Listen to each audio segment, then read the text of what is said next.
بابا دلبر بھی ایک لاٹھی ہاتھ میں لیے موجود تھا۔ میرا اپنا اندازہ بھی یہی تھا کہ چیخ کی آواز شازیہ نرس کے کمرے کی طرف سے آئی ہے۔ میں تقریباً دوڑتا ہوا کمرے کی طرف چلا۔ دروازہ اب بھی اندر سے بند تھا۔ سردار بیگم آوازیں دے رہی تھی مگر کوئی جواب نہیں مل رہا تھا۔ تاخیر کا موقع نہیں تھا۔ میں نے فوراً بیگم صاحبہ کو ایک طرف ہٹایا اور پوری قوت سے ایک لات دروازے پر رسید کی۔ شاید اندر سے چٹخنی نہیں لگی تھی، صرف قفل ہی بند تھا کہ اس کا کھٹکا اس ضرب کو سہ نہ سکا اور دونوں پٹ ایک دھماکے سے کھل گئے۔ ایک حیرت انگیز المناک منظر ہمارے سامنے تھا۔ شازیہ کی گردن میں رسی کا پھندا پڑا تھا اور وہ چھت میں لگے ہوئے ایک کنڈے کے ساتھ لٹک رہی تھی۔ پیروں کے پاس ایک اسٹول گرا ہوا تھا۔ میں نے جلدی سے اسٹول سیدھا کیا، جیب سے چاقو نکالا اور رسی کاٹ دی۔ شازیہ کو بازوؤں سے سہارا دے کر نیچے اتارا اور فرش پر لٹا دیا۔ اس کی گردن سے پھندا کھولا اور پوری ذہنی توجہ اس کی طرف مرکوز کر دی۔ اس کے دل کی دھڑکن ابھی بند نہیں ہوئی تھی۔ چند لمحوں بعد اس نے آنکھیں کھول دی۔ کیا بات ہے شازیہ؟ سردار بیگم نے اپنی سخت آواز میں پوچھا۔ میں خودکشی کرنا چاہتی تھی بیگم صاحبہ، شازیہ نے کمزور آواز میں جواب دیا۔ تو پھر یہ سب کیا ہے؟ سردار بیگم کا لہجہ اور سخت ہو گیا۔ مجھے نہیں معلوم، شازیہ کا جواب تھا۔ میری نظریں اس کی آنکھوں میں جھانک رہی تھی۔ میری طبیعت صبح سے ٹھیک نہیں تھی۔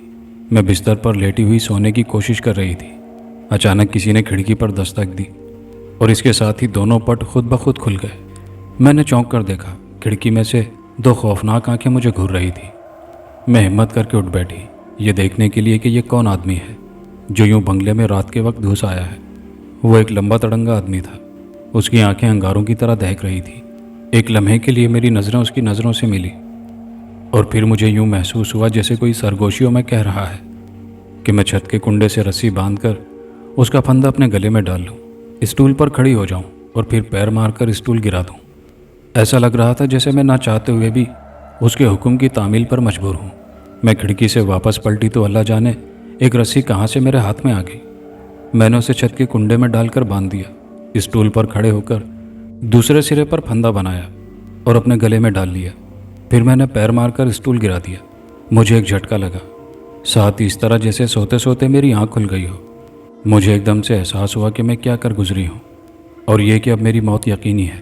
خوف سے میری چیخ نکل گئی اور پھر مجھے نہیں پتا کہ کیا ہوا، شاید میں بے ہوش ہو گئی تھی۔ سردار بیگم کے چہرے پر ایک مسکراہٹ نمودار ہوئی، مگر صرف ایک لمحے کے لیے۔ پھندا ڈال کر لٹکنے سے اس کے ذہن پر اثر ہو گیا ہے، وہ بولی۔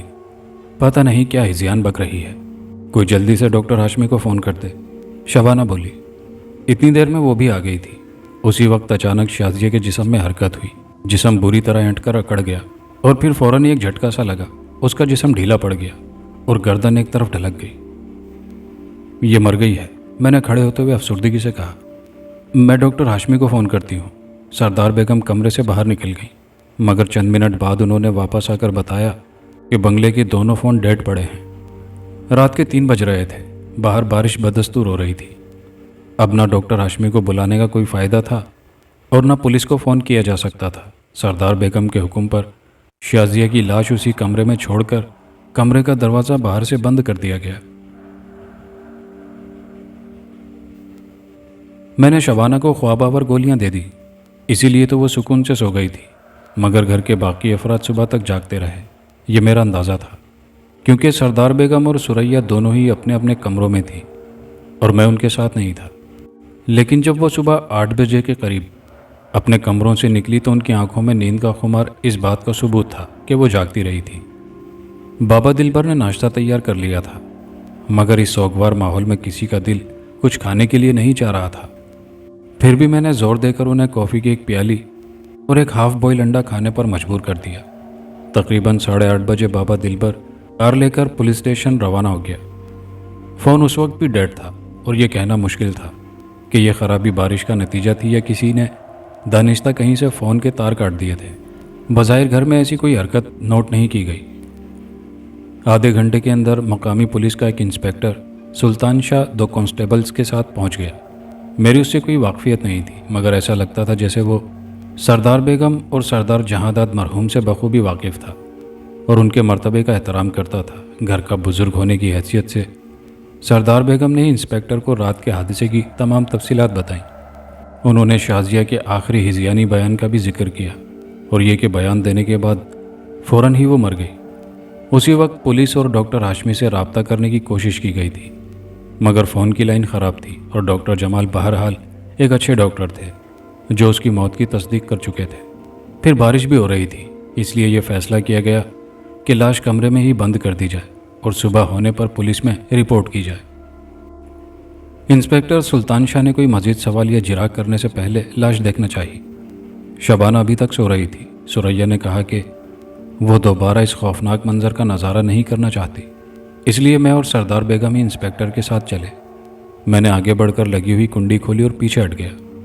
میرا مقصد تھا کہ پہلے انسپکٹر کمرے میں داخل ہو۔ چنانچہ پہلے سلطان شاہ، اس کے پیچھے میں اور آخر میں سردار بیگم نے کمرے میں قدم رکھا، مگر ہمارے تعجب کی کوئی انتہا نہ رہی۔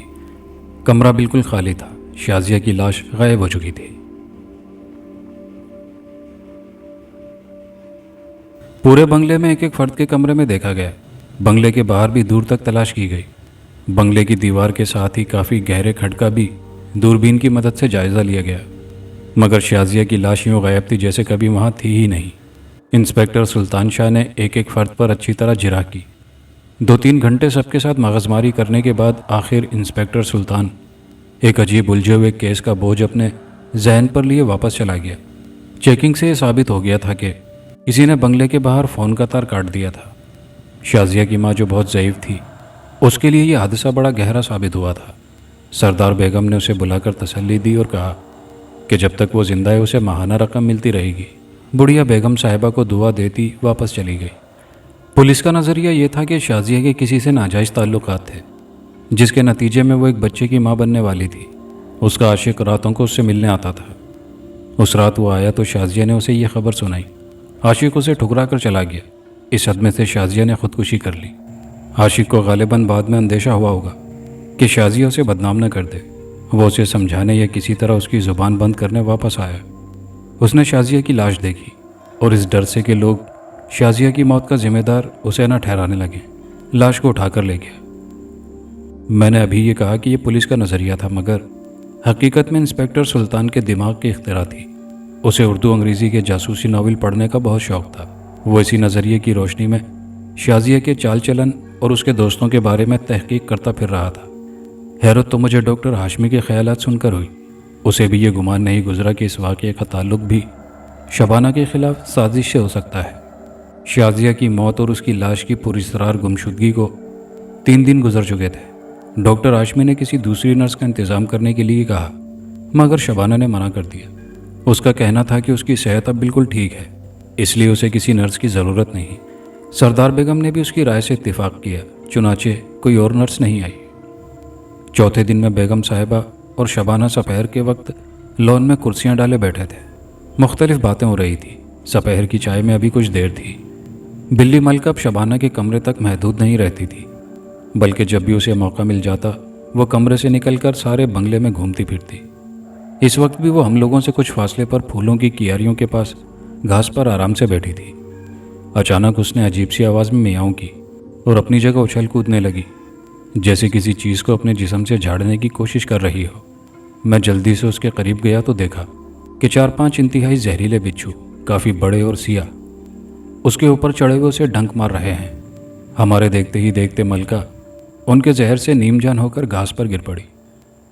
بچھوؤں کی موجودگی اتنی حیرت انگیز نہیں تھی، لیکن ایک دم سے 4-5 بچھو کہاں سے نکل کر اس سے لپٹ گئے، یہ بات سمجھ میں نہیں آ رہی تھی۔ میں نے اپنے بھاری بوٹ سے ان تمام بچھوؤں کو کچل کر مار دیا، مگر بلی لبے دم معلوم ہوتی تھی۔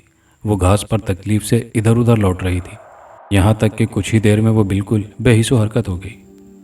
اس واقعے نے شبانہ کو افسردہ کر دیا۔ وہ اپنے کمرے میں چلی گئی، میں بھی اٹھ گیا۔ سردار بیگم نے بابا دلبر سے کہا کہ وہ سب کی چائے ان کے کمروں میں پہنچا دے، لیکن رات کو سب لوگ کھانے کی میز پر جمع ہوئے تو ہماری حیرت کی حد نہ رہی۔ ہم نے ملکہ کو بھی بڑے پرسکون انداز میں چلتے ہوئے کھانے کے کمرے میں داخل ہوتے ہوئے دیکھا۔ یہ دوسرا موقع تھا کہ بلی ملکہ، جبکہ ہم اسے مردہ سمجھ چکے تھے، دوبارہ زندہ سلامت ہماری نظروں کے سامنے موجود تھی۔ شبانہ کچھ خوش اور کچھ خوفزدہ معلوم ہو رہی تھی۔ سردار بیگم کی کیفیت عجیب تھی۔ وہ اس طرح آنکھیں پھاڑے ملکہ کو گھور رہی تھی جیسے اسے اپنی نظروں پر اعتبار نہ آ رہا ہو۔ میں نے احوال بدلنے کے لیے مزاحیہ لہجے میں کہا، کہ بلی کے بارے میں یہ بات بطور روایت صدیوں سے مشہور چلی آ رہی ہے کہ قدرت نے اسے 9 زندگیاں دی ہیں، یعنی وہ 8 مرتبہ مر کر زندہ ہوتی ہے۔ اب تک یہ بات ہم صرف کتابوں یا اشتہاروں میں پڑھتے آئے تھے، اب اپنی آنکھوں سے دیکھ لیا۔ پتہ نہیں دوسروں پر میری بات کا کیا اثر ہوا، مگر سردار بیگم ایک دم چیخ کر بولی، یہ بلی نہیں ہے، کوئی بدرو ہے۔ جب تک یہ گھر میں موجود ہے گھر کا ہر فرد خطرے میں ہے۔ بابا دلبر، ابھی اسے پکڑ کر کہیں دور پھینکاؤ، ایسی جگہ جہاں سے یہ پھر واپس نہ آ سکے۔ شبانہ بھی کچھ اس قدر سہمی ہوئی تھی کہ اس نے بیگم صاحبہ کے حکم پر کوئی اعتراض نہیں کیا، لیکن بابا دلبر ملکہ کو پکڑنے کے لیے آگے بڑھے تو وہ جستہ لگا کر بھاگ نکلی۔ اس نے بابا دلبر کو پورے بنگلے میں گھمایا اور اسی آنکھ مچولی میں نہ جانے کہاں غائب ہو گئی کہ شام تک ہر کمرہ، برآمدہ، لون، پلنگوں اور الماریوں کے نیچے دیکھنے کے باوجود کہیں نظر نہیں آئی۔ بلی دوسرے دن بھی غائب تھی۔ مجھے ایک ضروری کام سے چند گھنٹوں کے لیے اپنے گھر جانا پڑا۔ واپسی پر پولیس اسٹیشن میں انسپکٹر سلطان شاہ سے ملنے چلا گیا، مگر شازیہ کی لاش یا اس کے قاتل کا کوئی پتہ نہیں چلا تھا، اور نہ ہی سلطان شاہ یہ معلوم کرنے میں کامیاب ہو سکا تھا کہ شازیہ کے دوران تعلیم کے بعد زمانہ تربیت میں یا پھر ملازمت کے برسوں میں کسی سے بھی کوئی غیر معمولی نوعیت کے تعلقات رہے ہوں۔ میں بنگلے واپس پہنچا تو شام ہو چکی تھی۔ بابا دلبر باورچی خانے میں رات کے کھانے کی آخری تیاریوں میں مصروف تھے۔ بیگم صاحبہ کے بارے میں پتہ چلا کہ ان کے سر میں درد ہے۔ یہ درد اکثر ان کے سر میں رہتا تھا، عموماً شام یا رات کو ہوتا تھا، اور وہ اس درد کے باعث کئی گھنٹے اپنے کمرے کا دروازہ بند کر کے خاموش لیٹ جاتی تھی۔ اس دوران بنگلے کے ہر فرد کو سختی سے ہدایت تھی کہ وہ کسی قیمت پر انہیں پریشان نہ کرے۔ شبانہ کے متعلق پوچھا تو بابا دلبر نے بتایا کہ وہ بنگلے کی چھت پر گرد و پیش کے مناظر سے لطف اندوز ہونے گئی ہیں۔ جیسا کہ میں نے پہلے بتایا کہ بنگلے کے ایک جانب کافی گہرا کھڈ واقع تھا جس کی ڈھلان بالکل سیدھی تھی۔ اس کھڈ میں چند گز نیچے اترنا بھی انتہائی مشکل تھا۔ میں چھت پر گیا، مگر زینے سے ہی دیکھ کر لوٹ آیا کہ شبانہ ریلنگ کے سہارے کھڑی ہوئی یا تو کسی گہری سوچ میں گم ہے یا آس پاس کے قریب خوبصورت نظارے بڑی محویت سے دیکھ رہی ہے۔ سورج غروب ہوتے ہی پہاڑیوں پر واقع مکانات، بنگلوں اور کیبنوں میں جب بجلی کے بلب جلتے تھے تو سرسبز درختوں کے درمیان یہ رنگ برنگی روشنیاں بہت ہی دل فریب معلوم ہوتی تھیں۔ میں اسے محظوظ پا کر مطمئن انداز میں چپ چاپ نیچے اتر گیا۔ اسے ڈسٹرب کرنا ضروری نہیں سمجھا۔ ثریا خانم کا کمرہ میرے کمرے کے سامنے برآمدے کے انتہائی آخری کنارے پر واقع تھا۔ اسی جانب 2-3 کمرے درمیان میں چھوڑ کر سردار بیگم کا کمرہ تھا۔ میں نہ جانے کس خیال کے تحت درمیانی صحن سے گزر کر برآمدے میں پہنچا۔ ثریا کے کمرے کے سامنے سے گزرتے ہوئے مجھے اندر سے باتیں کرنے کی مدھم آوازیں سنائی دی۔ میں نے غور کیا، وہ آواز آہستہ ہونے کے باوجود میں نے پہچان لی کہ دوسری آواز کسی مرد کی ہے۔ گفتگو کے موضوع نے میرے کان کھڑے کر دیے۔ میں بالکل دروازے سے لگ کر سننے کی کوشش کرنے لگا۔ کئی باتیں سمجھ میں آ گئی، مگر ذہنی لہروں سے کام لینے کے باوجود یہ پتہ نہ چل سکا کہ وہ مرد کون ہو سکتا ہے۔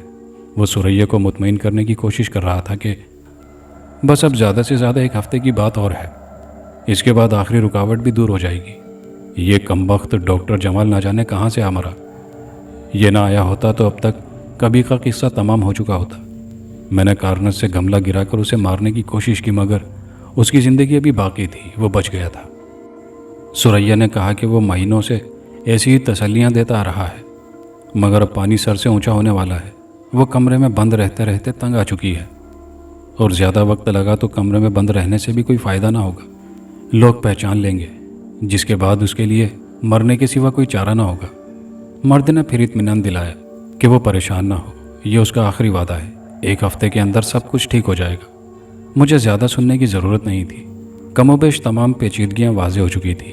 2-4 باتیں وضاحت طلب تھیں، انہیں بھی حل کرنے کا میں نے ایک طریقہ سوچ لیا تھا۔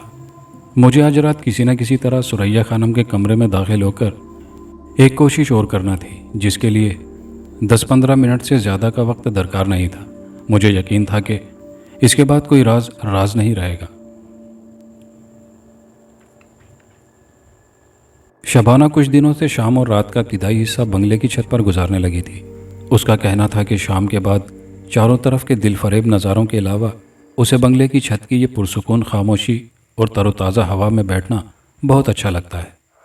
اس کے علاوہ جب کبھی وہ کھڈ کی طرف دیکھتی ہے تو اگرچہ یہ وہ کھڈ نہیں تھا جہاں رحیم داد کی کار حادثے کا شکار ہوئی تھی، پھر بھی اسے ایسا لگتا ہے جیسے اس کے مرحوم شوہر کی روح اس کے ارد گرد گھوم رہی ہے، اور اس احساس سے اسے بڑی تسکین ہوتی ہے۔ اسے یہ بھی محسوس ہوتا ہے جیسے رحیم داد کی روح اس سے کچھ کہنا چاہتی ہو، کوئی پیغام دینا چاہتی ہو۔ سردار بیگم نے اسے سمجھانے کی کوشش کی کہ چھت کی یہ سیڑھیاں چڑھنا اور اترنا اس کے لیے مناسب نہیں، پھر یوں اکیلے بیٹھنا بھی اچھا نہیں ہوتا۔ وہ بلی ملکہ کی نحوست سے خائف ہیں، خدا خدا کر کے تو اب وہ کچھ صحت یاب ہوئی ہے، اگر کسی بدرو نے اسے دیکھ لیا تو یہ بڑا المیہ ہوگا۔ جب اس پر بھی شبانہ چھت پر جانے سے مصر رہی تو آخر سردار بیگم نے بھی اس کے ساتھ جانا شروع کر دیا، مگر شبانہ انہیں وہاں زیادہ دیر ٹھہرنے نہیں دیتی تھی، اس بہانے سے واپس بھیج دیتی کہ بس وہ بھی اب نیچے جانے والی ہے۔ حالانکہ کبھی کبھی وہ اس کے بعد بھی گھنٹہ گھنٹہ بھر نیچے نہ اترتی۔ کبھی کسی شام میں بھی ان دونوں کے ساتھ چھت پر چلا جاتا اور پھر 10-15 منٹ ٹھہر کر واپس آ جاتا۔ اس رات شبانہ کھانے کے وقت بھی نیچے نہیں اتری۔ بابا دلبر کئی مرتبہ اسے بلانے گیا، وہ خود بھی چند دنوں سے کافی پریشان اور فکر مند نظر آ رہا تھا۔ کھانے کے دوران جب شبانہ کہنے کے باوجود نیچے نہیں آئی تو شاید اس سے صبر نہ ہو سکا اور وہ بول اٹھا، بیگم صاحبہ میرا خیال ہے کہ آپ یہ بنگلہ چھوڑ دیں۔ بہو بیگم اب بالکل ٹھیک ہیں، یا تو پنڈی واپس چلیں یا یہاں ٹھہرنا ہی ہے تو کسی اور جگہ قیام کریں۔ ایسی کیا بات ہو گئی بابا؟ میں نے خفیف سی مسکراہٹ سے پوچھا کہ تم بنگلہ چھوڑنے کا مشورہ دینے لگے۔ آپ کو کیا بتاؤں ڈاکٹر صاحب، بابا دلبر کے رویے سے ہچکچاہٹ نمایاں تھی۔ آپ کہیں گے بابا دلبر سٹھیا گیا ہے، مگر میں وہمی نہیں ہوں اور نہ ہی میری بینائی کمزور ہے۔ مجھے یقین ہے کہ بنگلے پر بدروحوں کا قبضہ ہے، اور ہم نے بنگلہ نہ چھوڑا تو وہ بدروہیں ضرور کوئی بڑا نقصان پہنچا کر رہیں گی۔ تمہیں یہ خیال کیسے ہوا بابا؟ میں نے پوچھا کہ بنگلے پر بدروحوں نے قبضہ کر لیا ہے۔ میں نے کئی بار بدروحوں کو بنگلے میں ادھر سے ادھر آوارہ پھرتے دیکھا ہے، بابا دلبر نے جواب دیا۔ یہ سب اس کمبخت بلی ملکہ کی نحوست کے اثرات ہیں۔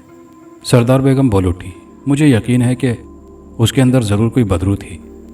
آپ ٹھیک کہہ رہی ہیں، سریا نے بھی تائید کی، اگرچہ وہ ہمیشہ کی طرح آج بھی سر جھکائے خاموشی سے کھانا کھانے میں مصروف تھی۔ میں نے بھی اکثر راتوں کو کسی کے قدموں کی آواز سنی تھی۔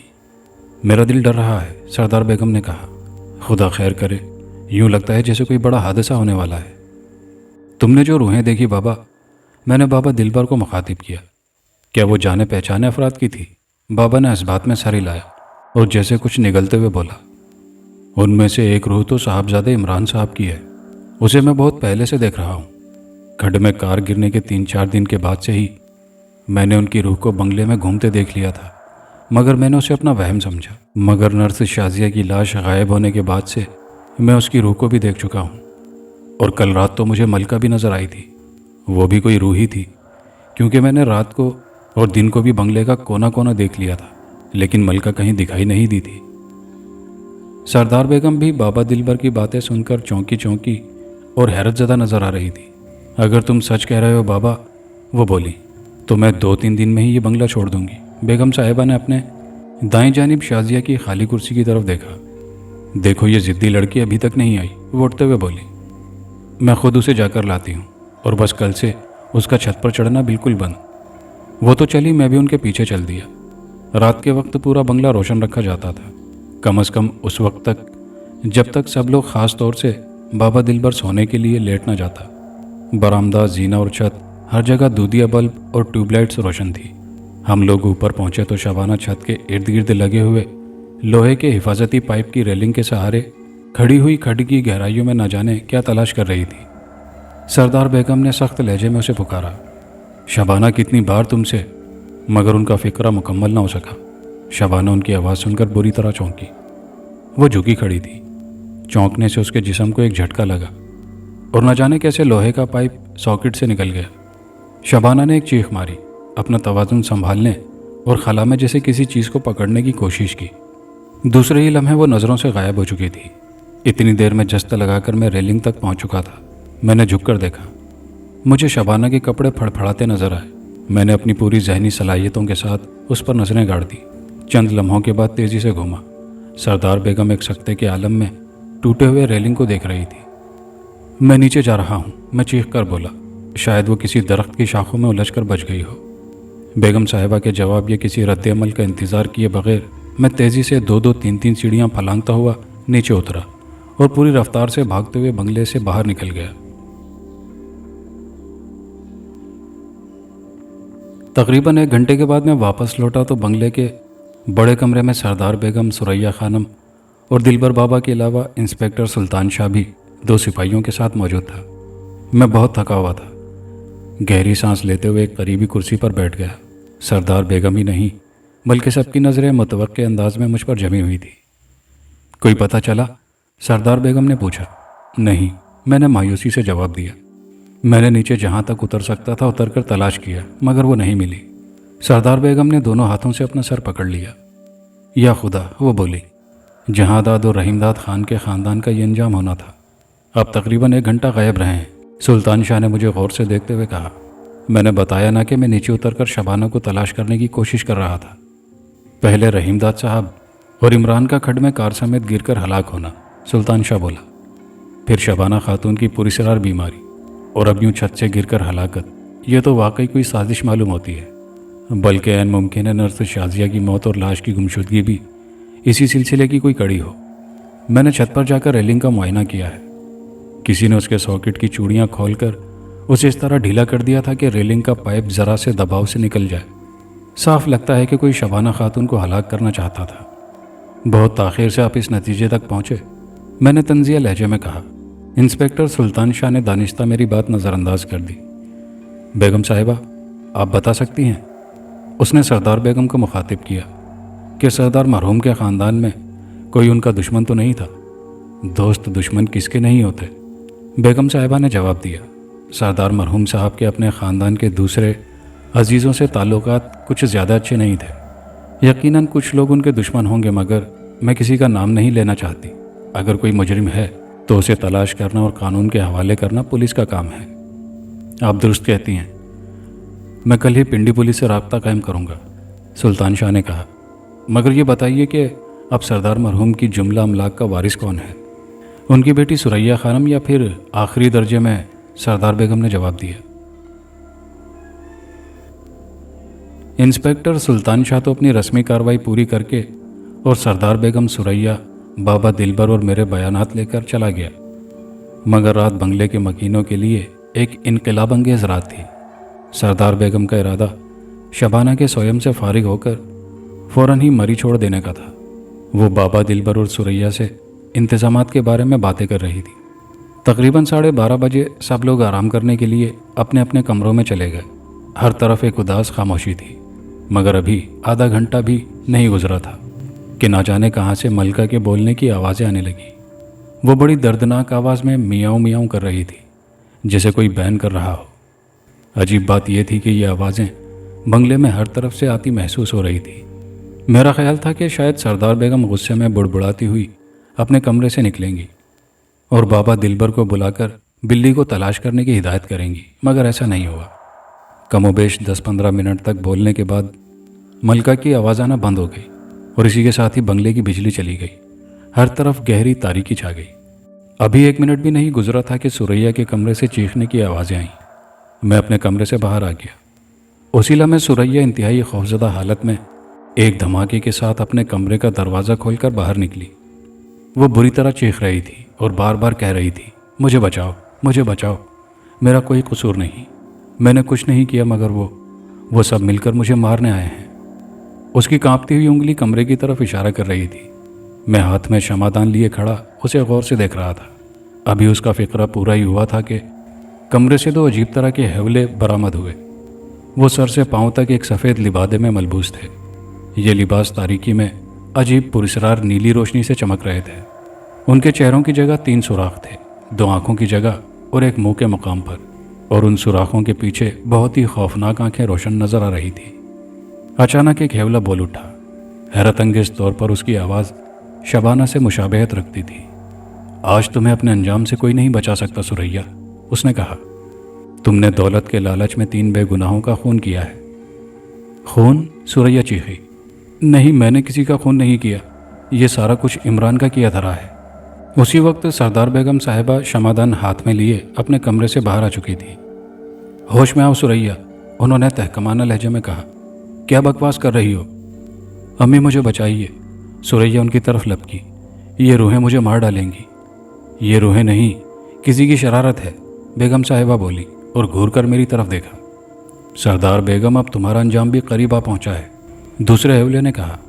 تم نے اپنے بیٹے کی سازش میں اس کا ساتھ دیا ہے۔ بیگم صاحبہ چونک گئی۔ پہلی مرتبہ ان کے چہرے پر حیرت اور قدرے خوف کے تاثرات ظاہر ہوئے، کیونکہ دوسرے حولے کی آواز ہو بہو شازیہ کی آواز لگ رہی تھی۔ عمران کو ذمہ دار ٹھہرا کر تم اپنے آپ کو نہیں بچا سکتی سریا۔ پہلا حولہ بدستور سریا کو گھور رہا تھا۔ وہ تمہاری آمادگی اور تعاون کے بغیر اتنی بڑی سازش نہیں کر سکتا تھا۔ میں مجبور ہو گئی تھی، سریا جیسے کراہ کر بولی۔ مجھے اس سے کوئی لگاؤ نہیں تھا، مگر اس نے دھوکے سے میری آبرو برباد کر دی، میری تصویریں کھینچی اور مجھے دھمکی دی کہ اگر میں نے اس کا ساتھ نہ دیا تو وہ مجھے ساری دنیا میں ذلیل کر دے گا، میری کہیں شادی نہ ہو سکے گی۔ اس کے برعکس اگر میں اس کا ساتھ دوں تو وہ راستے کی تمام رکاوٹیں دور کر دے گا اور پھر ابا جان کی لاکھوں کروڑوں کی جائیداد کے ہم تنہا مالک ہوں گے۔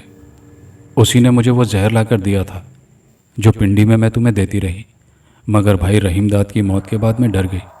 مجھ سے تمہاری حالت دیکھی نہ گئی اور میں نے مزید زہر دینے سے انکار کر دیا۔ اس پر عمران نے نرس شازیہ کو لالچ دے کر اپنے ساتھ ملا لیا۔ یہ تمہارے ساتھ اگر شازیہ کی روح ہے تو تم اس سے پوچھ سکتی ہو کہ میں جھوٹ بول رہی ہوں یا سچ۔ مگر عمران تو رحیم داد کے ساتھ کار حادثے میں مر چکا تھا۔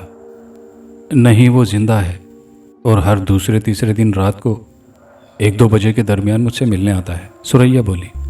اس نے مجھے بتا دیا تھا کہ حادثے کے وقت وہ کار میں نہیں تھا، اسے صرف بھائی جان اکیلے ہی چلا رہے تھے، مگر مجھے یقین ہے وہ جھوٹ بول رہا تھا۔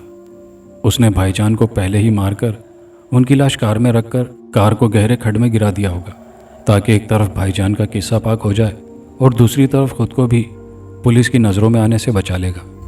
نرس شازیہ کو بھی اسی نے گلے میں رسی کا پھندا ڈال کر چھت سے لٹکایا تھا۔ شازیہ اپنی خاموشی کے لیے بہت بڑی رقم کا مطالبہ کر رہی تھی اور مجھے شک ہے کہ اسی نے شازیہ کی لاش بھی غائب کر دی۔ آپ شروع سے اس کا ہدف تھی، مگر نہ جانے کس طرح ڈاکٹر جمال کو زہر دینے کے طریقے کا پتہ چل گیا اور ان کی وجہ سے آپ کی جان بچ گئی۔ لیکن پھر عمران نے آخرکار چھت پر لگے ہوئے ریلنگ کے پائپ کو ساکٹ سے ڈھیلا کر کے آپ کو بھی موت کے گھاٹ اتار دیا۔ اور میں کہہ رہی ہوں بکواس بند کرو۔ سردار بیگم اتنی دیر میں خود پر قابو پا چکی تھی۔ عمران کار حادثے میں مر چکا ہے، شازی اور شبانہ بھی اس دنیا میں نہیں ہے۔ یہ جو کچھ ہو رہا ہے ڈاکٹر جمال کی سازش ہے۔ غالباً یہ سردار مرحوم کے خاندانی دشمنوں کا آلہ کار بنے ہوئے ہیں اور وہ لوگ ایک مدت سے اس کوشش میں ہیں کہ سردار مرحوم کی اپنی اولاد میں سے کوئی باقی نہ بچے تو ساری جائیداد اور بے شمار دولت ان کے ننیالی عزیزوں میں منتقل ہو جائے۔ بیگم صاحبہ، پانی سر سے گزر چکا ہے، میں نے بڑے سنجیدہ لہجے میں کہا۔ مجھے اعتراف ہے کہ اس پورے منصوبے میں ابھی تک یہ معلوم نہیں کر سکا اس میں آپ کا کس قدر حصہ تھا اور کب سے تھا، لیکن عمران زندہ ہے یہ آپ اچھی طرح جانتی ہیں۔ میں نے اسے راتوں کو 2-3 مرتبہ آپ کے کمرے سے نکلتے دیکھا۔ رہا شبانہ اور شازیہ کا معاملہ تو اللہ کا شکر ہے میں ان کی جان بچانے میں کامیاب ہو گیا۔ یہ نقاب پوش روحیں نہیں بلکہ خود شبانہ اور شازیہ ہیں۔ ان کے اس بحث میں آنے کا مطلب سریا سے اعتراف کرانا تھا اور وہ مقصد حاصل ہو گیا۔ مجھے یقین ہے عمران زیادہ دیر قانون سے نہیں بچ سکے گا۔ میں نے ابھی اپنی بات پوری ہی کی تھی کہ راہداری میں جہاں ہم سب موم بتیوں کی روشنی میں اس داستان کا آخری ایکٹ پیش کر رہے تھے، دفعتاً ملکہ کی میاؤں کی آواز گونجی اور اس کے ساتھ ہی وہ پتہ نہیں کس طرف سے نکل کر ہمارے سامنے آ گئی۔ اس کا رخ سردار بیگم کی طرف تھا۔ بیگم صاحبہ اسے دیکھتے ہی گھبرا کر یوں پیچھے ہٹیں جیسے کسی نے ان پر مہلک ہتھیار سے وار کیا ہو، مگر ملکہ اس وقت غیظ و غضب کی تصویر بنی ہوئی تھی۔ وہ غرا رہی تھی اور اس کے جسم کے سارے بال کھڑے ہو چکے تھے۔ ہمارے دیکھتے ہی دیکھتے اس نے ایک زوردار جست لگائی اور ٹھیک بیگم صاحبہ کے سر پر گری۔ وہ انہیں پنجوں سے بری طرح نوچ رہی تھی۔ بیگم صاحبہ چیخیں مارتی جا رہی تھی اور اس سے بچنے کی کوشش بھی کر رہی تھی۔ شمعدان ان کے ہاتھ سے گر چکا تھا۔ اسی لمحے ملکہ نے ایک پنجہ بیگم صاحبہ کے سر پر مارا تو ہمیں یوں لگا جیسے ان کی کھوپڑی ٹوٹ کر ملکہ کے پنجوں میں آ گئی ہو، مگر ایسا نہیں تھا۔ صرف ان کے سر پر مضبوطی سے جمی ہوئی مصنوعی بالوں کی وگھی الگ ہوئی تھی۔ ٹھیک اسی وقت بجلی آ گئی اور راہداری میں جلتے ہوئے تیز بلبوں کی روشنی میں ہم نے دیکھا کہ ہمارے سامنے عمران انتہائی خوفزدہ عالم میں کھڑا ہوا پلکیں جھپکا رہا تھا۔ دوسروں کے جذبات اور رد عمل کے بارے میں صرف اندازہ ہی لگایا جا سکتا ہے، مگر میں اپنے طور پر زیادہ حیران نہیں تھا۔